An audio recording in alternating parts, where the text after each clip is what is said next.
What up, peeps? Tony Baker here, back with another movie review. This time I'm reviewing Borderlands, the latest video game turned movie. I've never played Borderlands. I be playing games. Really, I just be playing Call of Duty. Let's just call it what it is. I be playing Call of Duty, Grand Theft, UFC. I know people be watching me stream. They be like, Tony, man, play something else. And I'll be like, hush, I'm playing with my friends and my brother. But I never got around to Borderlands. I always liked the artwork for the game. The dude with the mask, and he's got like gun to his head, and then all these images coming out the other side. So I was like, all right, you know what I'm saying? So really, this movie is my introduction to the game. And I know video game movies are usually miss, outside of like the huge success of Super Mario Brothers and like Sonic the Hedgehog movies. Usually they be taking L's. Like I remember seeing Resident Evil, and I'm a big Resident Evil fan, and I was just like, this don't feel like the game at all. And I feel like video game live action properties do better on the episodic streaming tip or TV tip than they do cinematically, outside of Super Mario and Sonic. But like The Last of Us was really good. I've heard great things about Fallout. I haven't seen it yet though, but I feel like you got time, because these video games, you need time, Sonic, you don't really need time because his story has always been basic, but just like, stuff like that, The Last of Us, you can't really sum that up in one movie. And I feel like a Resident Evil series would have served it better at the time. But they had that kind of money and faith at the time. But we got Borderlands, man. We got a great cast. We got Cate Blanchett, who's one of my favorite actresses. Her cheekbones is on 10 in this movie. It's Cheekbone McGee. Cate Blanchett and Jewel, cheekbone sisters, man. They coming in cheekbone first. Fire cheekbones. But Cate is one of my favorite actresses. She's been one of my favorites since like The Gift with by Sam Raimi back in the day. I was just like, man, she can act. And then you see her in all those Martin Scorsese movies, and I was just like, this girl's a beast. So I was surprised to see her in a video game movie. I'm like, how'd they get Cate? How much they paid her $100 million. We got Kevin Hart in this thing. Kevin Hart is in this, but I feel like they're not really utilizing Kevin Hart as Kevin Hart. Like he's not that funny in here. And I'm not saying he was even trying to be. It was more so like he was more of a serious character. Yeah, it was some jokes here and there, but it wasn't like they were utilizing like Kevin Hart, which I appreciate, because sometimes I feel like when they do get a comedian, they trying to over silly the comedian. So I appreciate that they didn't hear, but at the same time, I was just like, why Kevin then? You know what I'm saying? I know he's going to promote a movie, but I feel like they're not really promoting this movie. Like when Kev is in a movie, he be promoting the shit out of it. But Borderlands, he was kind of like, you know what I'm saying? Yeah. Ariana Greenblatt is in here. Jamie Lee Curtis. Jack Black does the voice of Claptrap. I feel like, so he's like this little robot that's tagging along with Cate Blanchett's character. Let me tell you what the movie's about. So there's this girl she has a bloodline to this ancient race that can unlock this power source to like, another dimension in these powers. And so Atlas, played by Edgar Ramirez, wants to harness this and get the little girl so he can untap this for his own personal gain. And so they hire the bounty hunter, which is Cate Blanchett, to retrieve the girl. And Roland, who is Kevin Hart's character, he's the mercenary gone rogue who's like, I'm gonna take this little girl and keep her safe. And then while they busting out of where they keeping the girl, there's this crazy dude named Psycho. He just busts out the cell and was like, yeah, I'm going too. Now they didn't really establish why he's going or why he's tagging along. They didn't really do a good job of establishing stuff in this movie. They're just like, yeah, he's protecting her. Why? No, just watch it. And so Jamie Lee Curtis is involved because she has a connection to all of that, and so they link up with her. But I feel like Claptrap, voiced by Jack Black, he's funny, but it doesn't really sound like Jack Black. So it's like, if you get Jack Black, we want him to sound like Jack Black. You know what I'm saying? It's like, when you watch Kung Fu Panda, that's Jack Black. You know what I'm saying? That's a panda.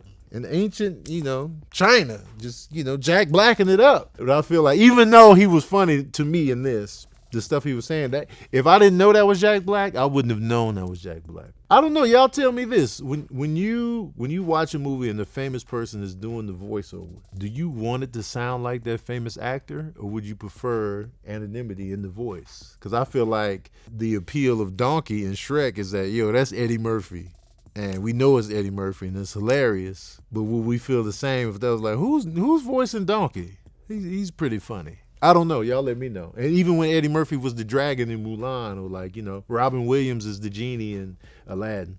Y'all let me know. The movie itself, I feel like they don't really spend enough time in Borderlands, the planet that they're on, because I feel like they really missed an opportunity for us to get to know the Borderlands and like, what else was going on this planet.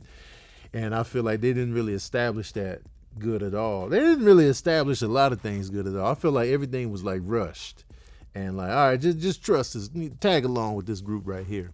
And they instantly gel. There was no, because Guardians of the Galaxy, when they all got together, they had to gel and get to know each other. And like, even in the first one, it was just like, who are you? And they kind of fighting each other at first.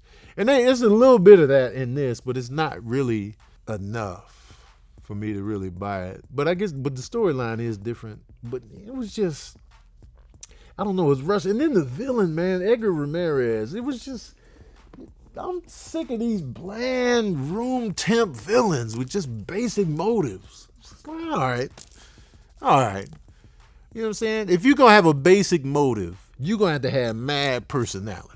And if you got the basic motive and the regular personality, it's just like the villain doesn't even really register for me. Because I feel like villains really add to the appeal of a movie. That's why Thanos was so dope, because we was like, all right, Thanos is crazy. But we also was like, well, I mean, he's kind of got a point. But not really. I mean, he's doing it wrong, but I can see. Same with Killmonger and Black Panther, you know what I'm saying? I didn't really feel the Joker's motive, but he was the person, like I said, the personality though. It was just like, oh, hell yeah. So I feel like the main villain is flat. The action was just action. No stakes on it. I was just like, all right, action. And there was no emotion. And I feel like they kind of went the kid route. They could have grittied this up a little bit. It should have been rated R. But it's not. There's no blood. Where's the blood? Where's the blood? Movie studios need to stop being scared of R-rated pictures. I need y'all to nut up. All right? You know what I'm saying?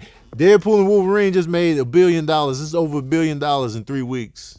Rated R's can make money. All right? Stop being tight asses, man. Let's get gritty. All right? Y'all be like, oh, it's blood in there, rated R. One droplet. Just raise the stakes on the action, but man, forget all that, man. Oh, I want to say this, too, before I give you the review. The movie's taking a hard L at the box office. It made $8 million opening weekend. The budget is from $110 to $120 million. That's just before marketing. The studio is about to take a LL Cool J in this bitch. $8 million? I'm the only person that saw it this weekend. It was me and one other dude in the theater, and he kept getting up a lot. Sit your ass down at the movie theater, man. I don't like it when people get going back and forth. Where you going now? Man? I'm going to give you 1 P and 1 snack re-up. 4 times? Man, what you doing? Especially if it was just me and him. So when it's just me and another person in the movie theater, I'm watching your ass. I'm like, you sitting behind me, man. What you doing? Do y'all do that? Do y'all look back at who's sitting behind you when it's light?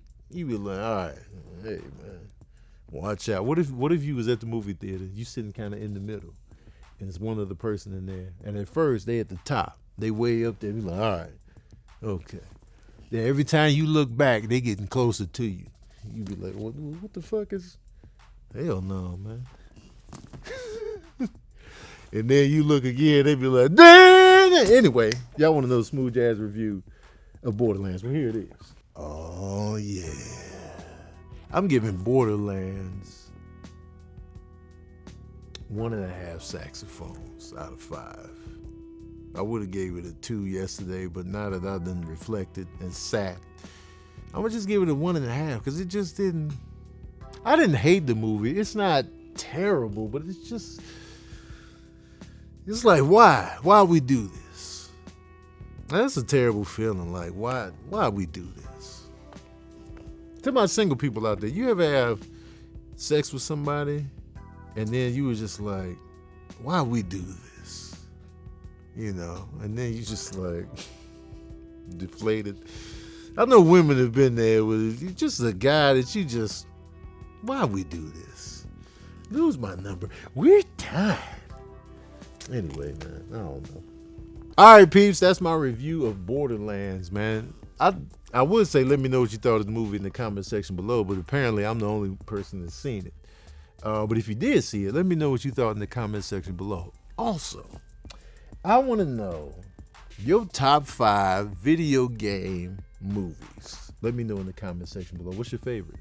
You know what I mean? I remember seeing Mortal Kombat in theaters, the first one. I was like, okay, it was a good time. The Scorpion and Johnny Cage fight in that first one, that was a highlight. And then the second one was, we're not gonna talk about the second one. And then, you know, they did another one recently, which I don't really remember. So I guess, anyway, Street Fighter is some of the worst shit I've ever seen in my life. But I want to know your top 5 video game movies in the comment section below. And I still have not seen Super Mario Brothers. Don't attack me. But anyway, don't forget to like, share, and subscribe. And as usual, we out here.